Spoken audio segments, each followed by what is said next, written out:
नेमकं काय घडलं, आज काय घडलं सभागृहात? आज स्टँडिंग कमिटीची आमची बैठक होती नेहमीप्रमाणे आणि बैठक संपल्यानंतर आम्ही सगळे जेवायला जातो त्यावेळेस तिकडे माझी पर्स होती, आतमध्ये काही स्टाफ होता. माझ्या पर्समधून 20,000ची कॅश कोणीतरी पर्स ओपन करून काढून घेतली. याबद्दल MS डिपार्टमेंटच्या मॅडम त्यांच्याशी त्यांना आम्ही भेटलो, त्यांना सगळी घटना सांगितली. त्या तिकडे अवेलेबल होत्या.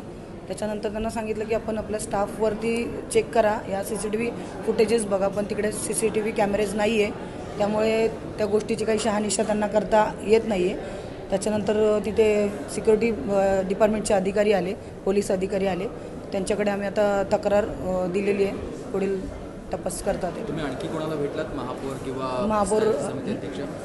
हां, सर्वांना भेटले. सर्वांना मी माझा विषय सांगितला, महापौरांना पण सांगितला आणि स्थायी समिती अध्यक्षांना देखील हा विषय सांगितला. पोलिसांमध्ये गेला?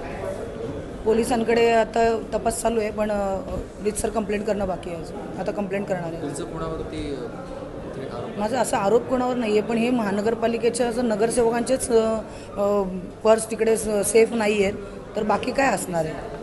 आणि 5 ते 10 मिनटाच्या अंतरावरती रेग्युलर तिकडे पर्स ठेवून सगळेच नगरसेवक जेवायला जातात.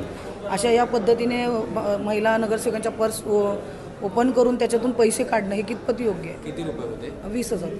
बरं, तुम्ही बाकी अजून पण कॅश त्याच्यामध्ये होती, पण 20,000चं जे पूर्ण पॅकेट ते बंडल तेवढं काढून घेण्यात आलं आणि माझी पर्स आल्यानंतर पूर्ण ओपन करून ठेवलेली होती. सगळे चार्जर्स वगैरे त्याच्यातले बाहेर पडलेले होते आणि माझी सहकारी नगरसेविका आहे जी माझ्याबरोबर स्टँडिंगला असते, तिला देखील प्रकार मी दाखवला.